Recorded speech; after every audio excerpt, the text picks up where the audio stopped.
नमस्कार प्यारे दोस्तों, आज हम रेट 2021 का एक प्रश्न पत्र है। ठीक है, लेवल 1 का ये मैथ का प्रश्न पत्र है ये। ठीक है, जो कि ये जो एग्जाम तो हुआ था लेकिन एग्जाम है वो कैंसिल हो गया था। ठीक है, ये प्रश्न पत्र है। तो इसके अंदर मैथ के सवाल आपको मैं यानी कि ऑप्शन के साथ आंसर को किस प्रकार निकालना है आपको निकाल के बताएंगे। एक सरल तरीके से प्रश्नों को किस प्रकार हल करना है जिससे कि आप कम समय के अंदर गणित के सवाल हल कर पाओ। ठीक है, तो इसको लेकर मैं 2022 का प्रश्न पत्र था उसका मैंने एक वीडियो बनाया है। आप लोगों ने बहुत सपोर्ट किया है, उसके लिए आपको बहुत बहुत धन्यवाद है। ये प्रश्न पत्र है, उम्मीद करता हूं कि ये भी वीडियो आपको अच्छा लगेगा। चलते हैं बिना टाइम दया किए। पहला प्रश्न है 1,01,01,101 का अंकीय रूप कौन सा है। ठीक है, 1 करोड़ यानी कि इकाई, दाई, सैकड़ा, हजार, 10,000, लाख, 10 लाख, 1 करोड़, 1 लाख, इकाई, दाई, सैकड़ा, हजार, 10,000, लाख।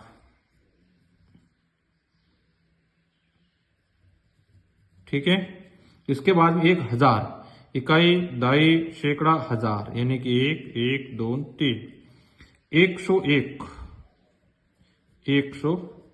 ठीक है, इसको आप जोड़ सकते हो, आप जोड़ दीजिए, संख्या मिल जाएगी 1, 0, 1, 1, 0, 1, 0, 1। ये संख्या प्राप्त हो गई। ठीक है, तो ये कौन सी ऑप्शन के अंदर ये है, इसका मतलब ये आंसर है वो सही हो जाएगा। ठीक है, नॉर्मल इजी वे के अंदर ये इतना ज्यादा वो नहीं है, हार्डली नहीं है। ठीक है, अगला सवाल देखते हैं आप।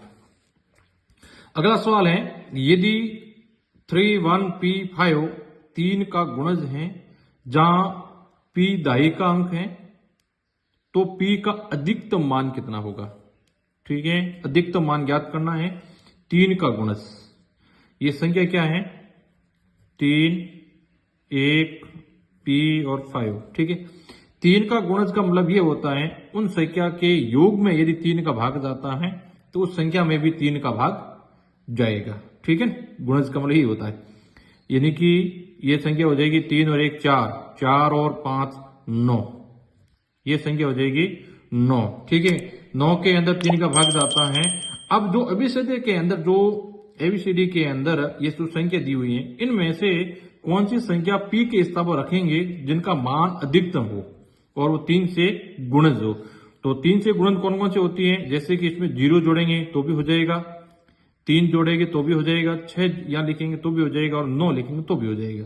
ठीक है, इसमें से बड़ी संख्या कौन सी हो जाएगी 9 और 9 इसमें है, इसका मतलब यह सबसे बड़ी संख्या कौन सी हो जाएगी 9, यानी कि संख्या क्या हो जाएगी 3,1,9,5। ठीक है, इसका मतलब 9 है वो ऑप्शन है वो सही हो जाएगा, यानी ए ऑप्शन है वो सही हो जाएगा। ठीक है, चलते हैं अगले प्रश्न की ओर। ये प्रश्न है 25 + 12 × 33 - 25 भाजित 5 का मान क्या है। ठीक है, इसके लिए आपको एक सूत्र होता है BODMAS, ये सूत्र आपको याद रखना है, समझ आ रही नहीं। ठीक है, इसमें देखो सबसे पहले क्या होता है कि जितने भी ये कोष्टक होते हैं, ये कोष्टक, ये सबसे पहले कोष्टक को हल किया जाता है। उसके बाद डिवाइडिंग का मतलब होता है भाग को हल किया जाता है, जितने भाग के चिन्ह, उसके बाद में गुणे वाले चिन्ह को हल किया जाता है, उसके बाद में प्लस वाला अंतिम में माइनस वाले को हल किया जाता है। ठीक है, इसी प्रकार हम इसको ज्ञात करेंगे, जैसे कि ये संख्या है 25 भाजित 5, इसका मतलब 25 के अंदर 5 का भाग जाएगा 5 बार। ठीक है, फिर यहां माइनस है, ठीक है, ये आ जाएगा माइनस। अब भाग के बाद में किसको मल्टीप्लाई यानी गुणे को करते हैं। ठीक है, इसका मतलब क्या होगा 12 × 33 को गुणा करना है। ठीक है, 12 33 को गुणा करेंगे तो 12 36 हासिल 3, 12 36 और 3 39 + 25। ठीक है, अब हम क्या करेंगे 25 को इनसे जोड़ दो और 5 को डालो, या इसमें भी आप 5 को घटा सकते हैं, यानी 391 + 25 6 9 2 11 लगी 1 3 1 4 यानी 416। इसका मतलब ये ऑप्शन आपका सही हो जाएगा। ठीक है, ये संख्या दी हुई है में 3, 4, 5 के स्थानीय मानों का गुणनफल बराबर है। 3 का स्थानीय मान, देखिए ये संख्या है 3, इसका स्थानीय मान 3 के बाद में कितने अंक, 1, 2, 3, 4, 5, तो आपको 1, 2, 3, 4, 5 0, ठीक है। इसके बाद में 4 के पीछे है 1 0 इंटू 4 0, 5 है तो 5 के पीछे कुछ नहीं है, तो डायरेक्ट आपको 5 से पहले भी लिख सकते हो, आगे भी लिख सकते हो, इसमें अच्छा कुछ नहीं है, ठीक है। आपको गुणा करना है, 5 को 3 से करेंगे तो हो जाएंगे 15, 15 को 4 से करिए हो जाएंगे 60, ठीक है। उसके बाद में 2 0, ये 2 0 4 0, 1 2 3 4 और 1 0, ये 5 0 लगा दीजिए। इसका मतलब है 1 2 3 4 5 6, 6 के बाद में 6 0 है, तो 6 के बाद में 2 4 6 और 1 7, 2 5, यानी कि 1 मिनट, 1 2 3 4 5, इसका 5 है ये, ठीक है। तो ये 1 0 और लग जाएगा, यानी कि ये संख्या आपकी सही हो जाएगी। अगला सवाल देखते हैं। ये प्रश्न देखिए, अनवसानी आवर्ती संख्या 0.123 के बराबर भिन्न है। यदि इस प्रकार का प्रश्न आता है तो इस प्रकार के प्रश्नों को हल कैसे किया जाता है, इसके लिए आपको क्या करना है, मैं आपको एक साधारण तरीके से आपको ट्रिक बताऊंगा। यदि उस ट्रिक का यदि आप उपयोग करते हो तो ये सरल वे के अंदर आप कर सकते हो। जैसे कि ये सवाल, ये प्रश्न है 123 है, तो आपको लिखना है 123, ठीक है। इसके बाद 3, जिसके ऊपर लाइन नहीं हो वो संख्या कितनी है, 1 2, यानी 12 है, तो आपको लिख देना है 12/9, ठीक है।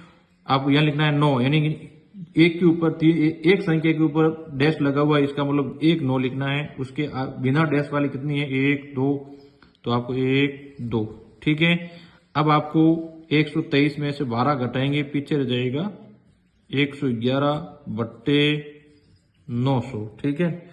इसमें 3 का भाग जाएगा, इसमें कितनी बार जाएगा, 3 3 9, पीछे 2 21, 3 7 21, इसमें जाएगा 3 3 9, पीछे 2 0, यानी 37/300, ये आपका आंसर है वो सही हो जाएगा, ठीक है। चलते हैं अगले प्रश्न की ओर। ये प्रश्न देखिए, 50 पैसे के 16 सिक्कों का मूल्य बराबर है।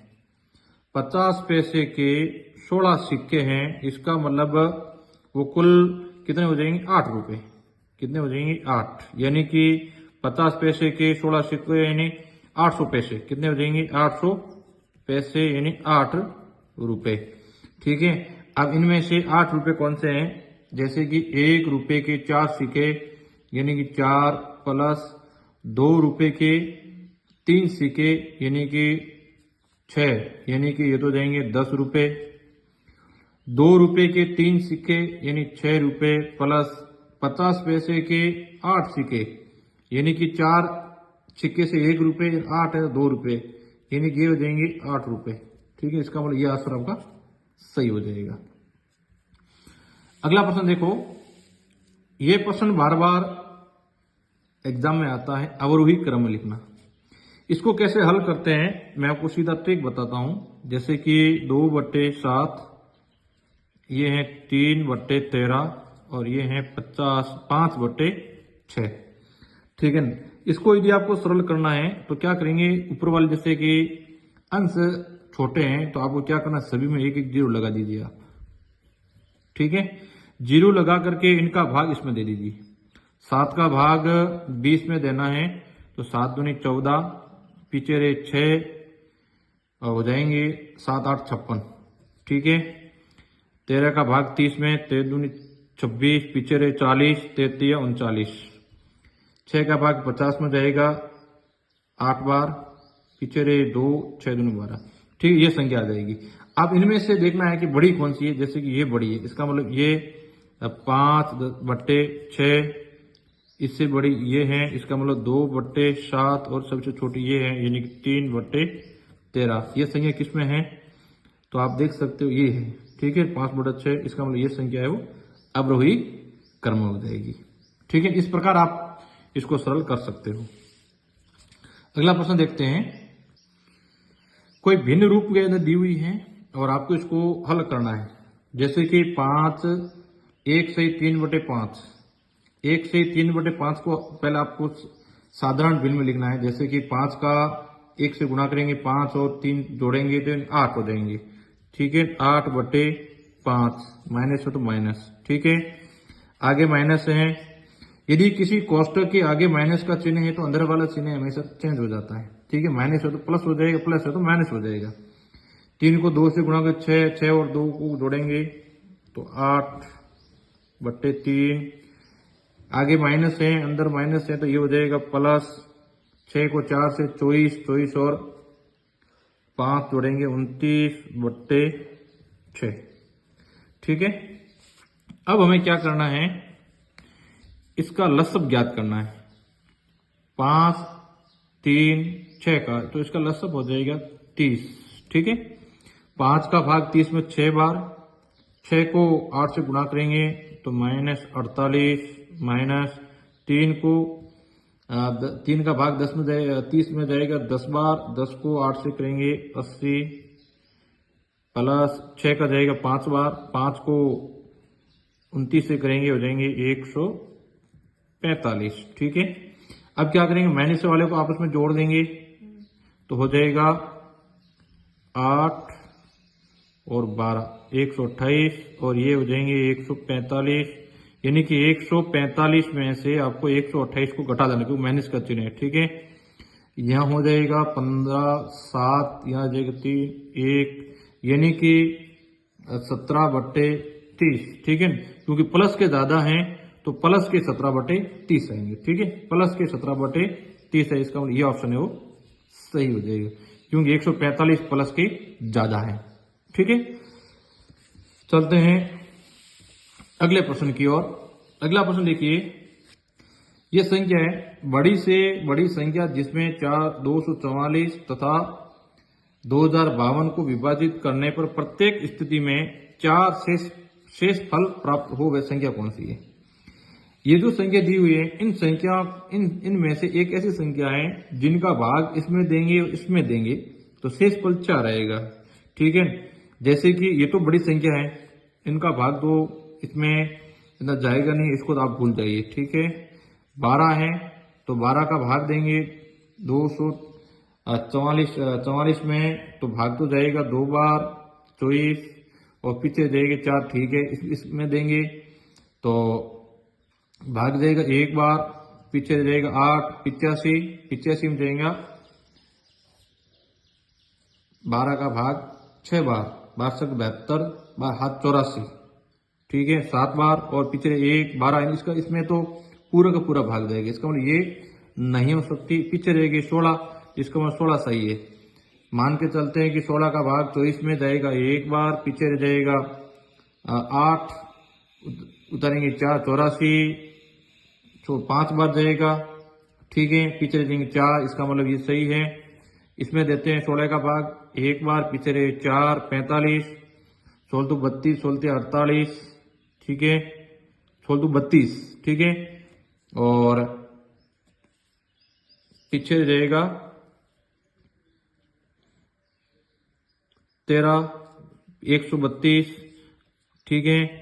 हो जाएंगे 132 और 132 में 16 का जाएगा 128 बार, ठीक है। पीछे रहेगा 4, इसका मतलब 16 ऑप्शन है वो सही हो जाएगा आपका, ठीक है। इसी तरह अगला सवाल देखते हैं। 2 अंकों की सबसे बड़ी सबसे छोटी अभाज्य संख्या में अंतर है। 2 अंकों की सबसे बड़ी अभाज्य, तो सबसे बड़ी अभाज्य है 97, सबसे छोटी अभाज्य है 11। अंतर ज्ञात कर लीजिए। 7 में से 1 के पीछे 6, 9 में से 1 के पीछे 8, ये ऑप्शन आपका सही हो जाएगा, ठीक है। सरल तरीके से मैं आपको बताता हूं। यदि 12 दर्जन पेनों का मूल्य 720 रुपए है तो 25 पेनों का मूल्य कितना होगा। अब सबसे पहले 12 दर्जन में पेन कितनी आएगी, 1 दर्जन में 12 पेन आती हैं, तो 12 दर्जन में आ जाएगी 144, यानी कि 144 पेनों का मूल्य 720 है, तो 25 पेनों का मूल्य कितना होगा, यानी कि एक पेन का मूल्य ज्ञात करें तो 720 के अंदर 144 का भाग दे दीजिए, भाग जाएगा 5 बार। ठीक है, एक पेन का मूल्य 5 रुपए है, तो 25 पेनों का मूल्य कितना हो जाएगा, तो 125। इसका मूल्य ये ऑप्शन आपका सही हो जाएगा। ठीक है, चलते हैं अगले प्रश्न की ओर। प्रश्न देखिए, 5 छात्रों का औसत भार 40 किग्रा है। यदि उनमें से एक छात्र जिनका भार 50 किग्रा है छोड़ जाता है, तो शेष बचे छात्रों का औसत भार क्या होगा। जैसे कि 5 छात्रों का औसत भार है 40 किग्रा, तो कुल भार कितना होगा, तो आपको क्या करना है, 40 को 5 से गुणा करेंगे, आ जाएगा 200, यानी टोटल भार कितना हो जाएगा 200। ठीक, उसमें एक छात्र का भाग 50 किला मतलब किग्रा घटा देना है, यानी कि 200 में से 50 को आपको घटा देना है, पीछे रह जाएगा 150। ठीक है, 150 किग्रा अपने पास भार है और एक छात्र भार घटा लिया है, इसमें से एक छात्र को हम बाहर निकाल लेते हैं, पीछे छात्र रह जाएंगे 4, तो औसत भार क्या हो जाएगा, तो 150 में 4 का भाग दे दीजिए। ठीक है, 4 का भाग 15 जाएगा 3 बार, 12 पीछे रहे 3, 30 जाएगा 4 बार। ठीक है, 28 पीछे रहे 2 नहीं जाएगा, दशमलव लगाएंगे, 0 उतारेंगे, 20 में जाएगा 5 बार, यानी कि औसत भार कितना हो जाएगा 37.5। इसका मतलब ये आंसर आपका सही हो जाएगा। ठीक है, चलते हैं अगले प्रश्न की ओर।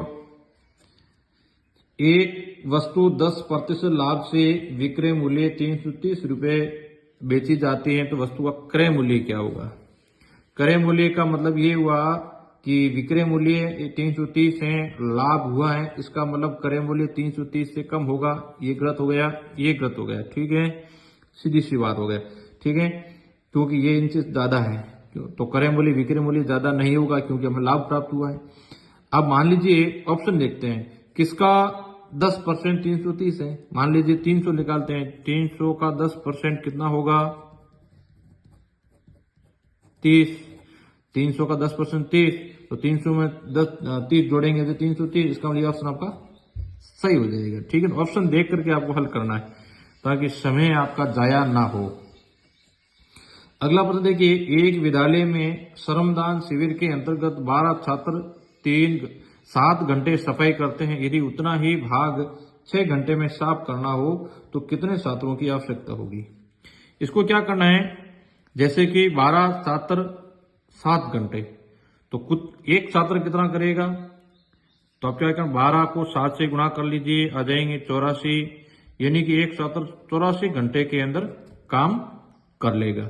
अब हम उनको 84 घंटों में से वो काम करवाना है अपन को 6 घंटों में, तो कितने छात्रों की आवश्यकता होगी, तो 84 के अंदर 6 का भाग दे दीजिए, आ जाएंगे 14 बार। इसका मतलब ये ऑप्शन आपका सही हो जाएगा। ठीक है, 12 छात्र 7 घंटे में, तो एक छात्र 84 घंटे में।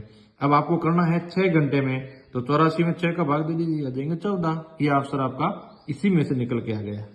ठीक है, अगला प्रश्न देखते हैं।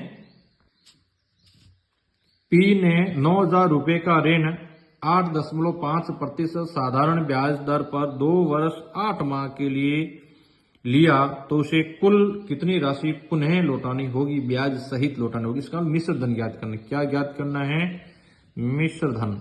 अब इस प्रकार के यदि प्रश्न पूछा जाता है, ये जो समय होता है, इन समय को हम किस प्रकार हल करेंगे मैं आपको बताता हूं।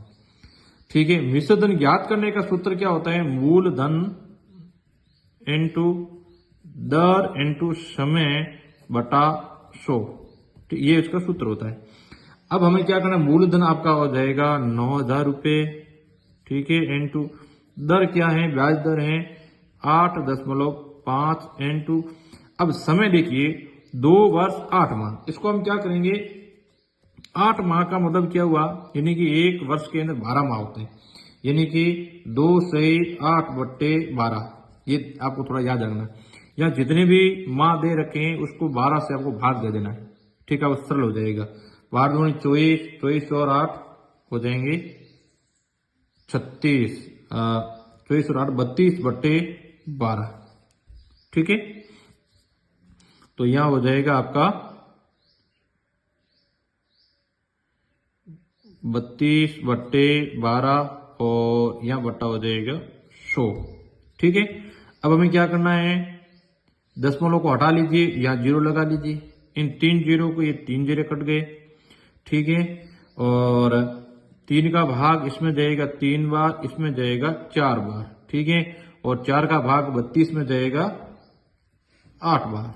ठीक है, अब 8 इंटू 85 इंटू 3, तो 8 को 3 से गुणा करेंगे, 24 इंटू 85 आपको गुणा कर लीजिएगा। ठीक है, 24 इंटू 85 का आपको गुणा करना है, सीधा ही गुणा कर लीजिए। ठीक है, गुणा हो जाएगा आपका 2040।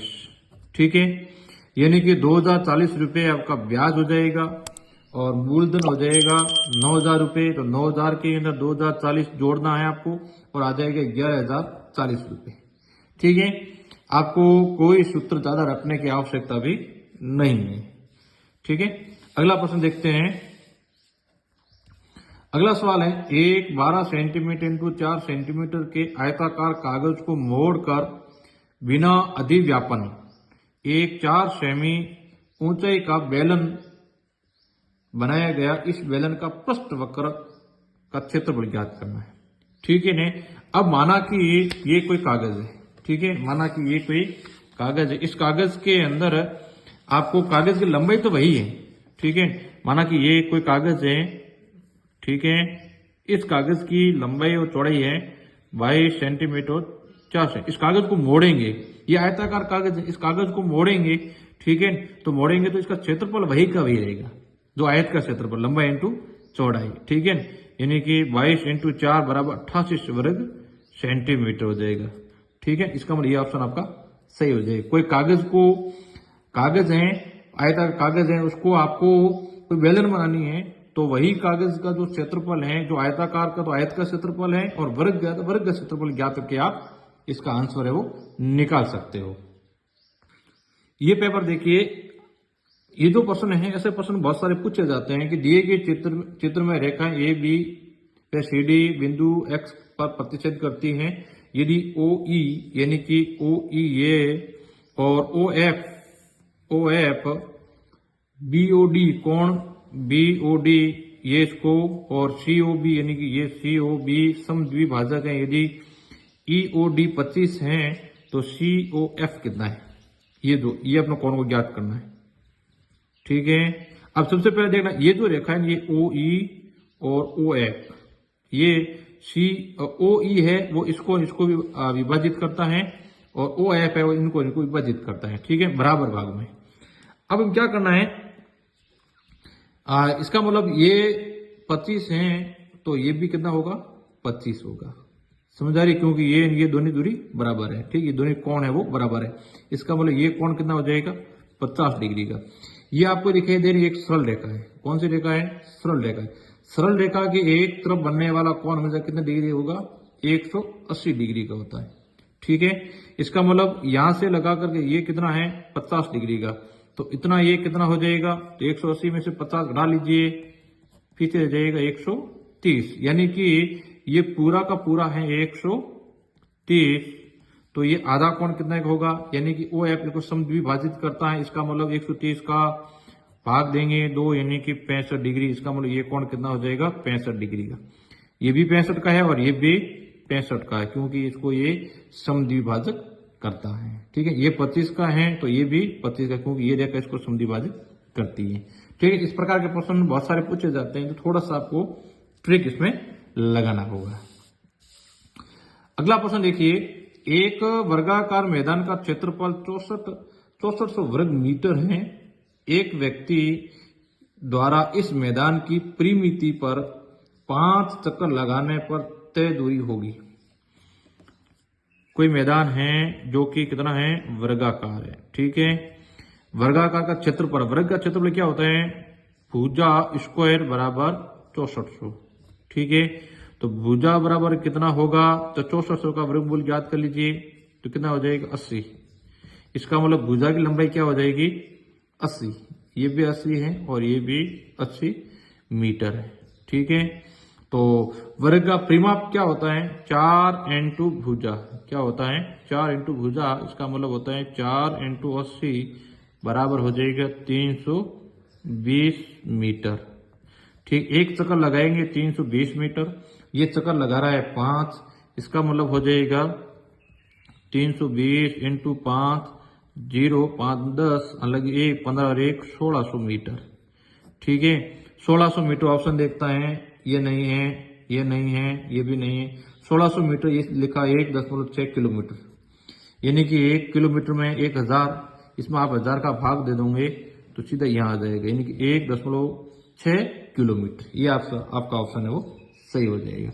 इस प्रकार के प्रश्न पूछे जाते हैं। क्षेत्रफल दिया होता है तो आपको भुजा ज्ञात करनी है, और भुजा ज्ञात करके जो उसका पूछा उसका आप उत्तर निकाल सकते हो। इजी वे के अंदर आप निकाल सकते हो। अगला प्रश्न देखिए, 2 metre into 1.5 metre into 1 metre नाप के पानी के टैंक को एक नल द्वारा 20 लीटर प्रति मिनट की गति से भरने में समय लगेगा। ठीक है, सबसे पहले ये जो एक पानी का टैंक, इस टैंक का क्या ज्ञात करेंगे? आयतन। तो उसी का हम आयतन ज्ञात करते हैं। क्या ज्ञात करते हैं? आयतन। तो उसका सूत्र क्या होता है? लंबाई इंटू चौड़ाई इंटू ऊंचाई। ठीक है, इसका मतलब क्या हुआ? 2 इंटू 1.5 इंटू 1। 2 को 1.5 से करेंगे हो जाएंगे 3, 3 इंटू 1 यानी 3। तो इसका परिमाप क्या हो जाएगा? 3 m⁻3। ठीक है, हमेशा आयतन है तो आयतन को हमेशा घात 3 के अंदर लिखा जाता है। ठीक है, एक बात समझने की ये है कि 1 m⁻3 के अंदर हमेशा 1000 लीटर पानी आता है। ठीक है, 1 घन मीटर के अंदर हमेशा 1000 लीटर पानी आता है। ठीक है, तो 3 घन मीटर में कितना पानी आएगा? तो 1000 को 3 से गुणा करेंगे जाएंगे 3000 घन मीटर। समझ आ रही? ठीक है, 3000 घन मीटर। अब 20 लीटर भरने में 1 मिनट लगता है, तो 3000 घन मीटर भरने में कितना समय लगेगा? तो इसको 20 को भाग दे दीजिए 1, इसमें जाएगा 150 बार, यानी कि कुल 150 मिनट का समय लगेगा। 150 मिनट के अंदर घंटे की बात करें तो यानी कि 2 घंटा और 30 मिनट का समय लगेगा। ठीक है, 2 घंटा 30 मिनट, यह आंसर आपका सही हो जाएगा। इस प्रकार के यदि प्रश्न पूछा जाता है तो आपको क्या करना? आयतन ज्ञात करना है, और एक चीज याद रखना है, 1 घन मीटर के अंदर हमेशा 1000 लीटर पानी आएगा। ये सूत्र थोड़ा याद रखना आपको। उसमें जो जितना समय दिया उसका भाग दे देना है, और मिनट को घंटे में बदल करके आप हल वो कर सकते हो। अगला प्रश्न देखिए, ये प्रश्न है 20 मीटर लंबी, 5 मीटर ऊंची और 50 सेंटीमीटर मोटी दीवार जिसमें 2 दरवाजे 2 मीटर इंटू 1.5 मीटर माप के हैं, बनाने में 20 centimetre into 16 centimetre into 10 centimetre माप की कितनी ईंटें की आवश्यकता होगी? यानी कि ये कोई दीवार है। ठीक है, क्या है? दीवार है, और इस दीवार की लंबाई है 20 मीटर और ऊंचाई है 5 मीटर। इसके अंदर 2 दरवाजे हैं, मान लीजिए एक यहां दरवाजा है और एक यहां दरवाजा है। ठीक है, जो कि 2.2 मीटर इंटू 1.5 मीटर के। सबसे पहले क्या ज्ञात किया? इसका हम क्षेत्रफल ज्ञात कर लेते हैं। तो क्षेत्रफल जैसे आयताकार है तो आयत का क्षेत्रफल होता है लंबाई इंटू चौड़ाई, यानी कि 5 इंटू 20 हो जाएंगे 100 वर्ग मीटर। ठीक है, इनमें से दो दरवाजे होंगे तो 2 दरवाजों का जो क्षेत्रफल को घटा लेंगे, तो ये भी आयताकार है तो उसका लंबाई इंटू चौड़ाई यानी 2 इंटू 1.5 यानी 3। ठीक है, एक दरवाजे का 3 वर्ग मीटर, तो 2 दरवाजे हो जाएंगे 3 दूनी 6 वर्ग मीटर। ठीक है, तो हम क्या करेंगे? 100 में से 6 को घटा लेंगे तो हो जाएंगे 94 वर्ग मीटर। ठीक है, 94 वर्ग मीटर अपने पास दीवार है। मोटाई कितनी है? 50 सेंटीमीटर, तो इंटू 50 सेंटीमीटर। ठीक है, बट्टे 25 centimetre into 16 centimetre into 10 centimetre. ठीक है, ये सारे के सारे माप सेंटीमीटर में है और ये है वर्ग मीटर में। तो इसको कैसे सरल करते हैं मैं आपको एक ट्रिक बताता हूं।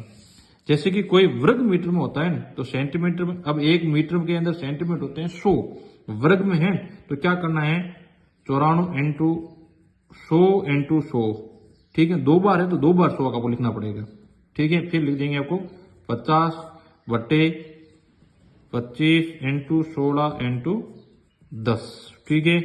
1 जीरो से 1 जीरो कट गए, 25 का भाग 5 का भाग 25 में जाएगा 5 बार, 5 का भाग 100 में जाएगा 25 बार, 4 का भाग इसमें जाएगा 4 बार और इसमें 20 बार जाएगा, ठीक है। और इसमें जाएगा 25 बार, 4 का भाग 20 में जाएगा 5 बार, यानी कि उनके पास संख्या हो जाएगी 94 इंटू 5 इंटू 25, ठीक है। इसको आपको गुणा कर देना है और जो गुणा करके आपके आंसर आएगा उसको आपको लिख देना है, ठीक है। तो इसका आंसर क्या आ जाएगा, ये आंसर आ जाएगा, ठीक है। आप गुणा कर लेना, गुणा करते ही आपको पता लग जाएगा कि आंसर क्या होगा, ठीक है। इस प्रकार के आपको ट्रिक लगा के इसको हल करना होगा। अगला प्रश्न देखिए, ये एक सवाल है, इसमें आपको PQR, ठीक है, PQR का ज्ञात करना है। इसको कैसे सॉल्व करते हैं मैं आपको एक ट्रिक बताता हूं। ये कोण 140 का है और ये कोण 100 डिग्री का, आपको ये कोण ज्ञात करना है, ठीक है। तो हम क्या करेंगे, सबसे पहले जो ये रेखा है इसको थोड़ा आगे बढ़ा देते हैं, ठीक है, ये हमने आगे बढ़ा दी। अब आगे बढ़ाएंगे तो ये कोण जो होता है ना, ये जैसे कि एक ही कोई रेखा के ऊपर 2 कोण बनते हैं, तो ये कोण भी 140 का हो जाएगा, समझ आ रही ना, ठीक है। अब ये आप एक सरल रेखा जा रही है, सरल रेखा के ऊपर बनने वाला कोण हमेशा कितने डिग्री का होता है, 180 डिग्री का होता है, ठीक है। तो ये 140 का है तो ये कितने हो जाएगा, 180 में से 140 निकालेंगे पीछे जाएंगे 40 डिग्री का, ठीक है। इसी तरह ये एक सरल रेखा है, इसके ऊपर बनने वाला कोण भी 180 डिग्री का होता है। ये 100 का है तो ये हो जाएगा 80 डिग्री का, ठीक है। ये आपको एक त्रिभुज नजर आ रहा है, क्या आ रहा है, त्रिभुज है ये, ठीक है। त्रिभुज के ये 3 कोण है, 1 2 और ये 3 कोण है। त्रिभुज के हमेशा 3 कोणों का मान होता है 180 डिग्री, ठीक है। इनमें से 2 कोण तो ये हो जाएंगे, एक 80 का और एक 40 का, यानी 120 डिग्री के ही हो गए। 180 में से 120 निकल पीछे आ जाएंगे 60, तो इस कोण का मान कितना हो जाएगा, 60 डिग्री, ठीक है। इस प्रकार आप टिक लगा करके भी इसको आप सरल कर सकते हो। अगला सवाल देखिए, मिलान चिन्हों का उपयोग करते हुए 9 को प्रदर्शन करने वाली संख्या, 9 को जैसे कि 1 2 3 4 ये 5 6 7 8 9, ये संख्या किसमें है, तो ये है, इसका सी आंसर सी हो जाएगी। तो बिल्कुल इजी है, इसका तो इतना ज्यादा कुछ नहीं है। ये सवाल देखिए, एक व्यक्ति का मासिक वेतन 24,000 रुपए है, उसके शिक्षा पर किए गए व्यय को पाई चार्ट पर दर्शाने वाले त्रिज्या खंड का केंद्रीय कोण 60 डिग्री है, तो उसका शिक्षा पर व्यय कितना होगा। यानी कि एक त्रिज्या खंड ये, ठीक है, इसको उन्होंने बहुत सारे खर्च किए हुए हैं लिखा हुआ, ठीक है। मान लीजिए कोई घर पे खर्च किया है और अदर कोई मानसिक खर्च है, जो भी खर्च किए उन्होंने है वो 60 डिग्री का कोण है वो शिक्षा पर खर्च किया है, ठीक है। तो ये पूरे के पूरे कोण कितने बनते हैं, 360 डिग्री का, कितना बनता है, 360 डिग्री का। यानी कि 360 डिग्री में से 60 डिग्री का काम केवल उन्होंने शिक्षा पर किया है। तो शिक्षा पर कुल व्यय कितने किया है, तो कुल मासिक वेतन कितना है उसका, 2400 रुपए, कितना है, 2400 रुपए, ठीक है, 24,000 रुपए। और उनमें से इन्होंने है वो शिक्षा पे कितने प्रतिशत व्यय किया है, तो आप 2400 इंटू 360 बटे 60, ठीक है। इसमें क्या होता है कि जैसे कि कुल टोटल है इसका वे 360 का, ठीक है। मान लीजिए टोटल है 360, तो 360 में से 60% शिक्षा पे किया है, तो क्या हो जाएगा, यानी कि 60 बटे 360 हो जाएगा, ठीक है। इस प्रकार आपको ज्ञात कर लेना है। जैसे कि मासिक वेतन है 24,000, तो यहाँ लिखना है 24,000 इंटू 60 बट्टे 360, 1 जीरो 1, इसमें जाएगा 6 बार, 6 को 2400 का भाग देंगे तो हो जाएंगे 4 बार 4000 रुपये। इसका मतलब 4000 रुपये है वो शिक्षा पे व्यय करता है।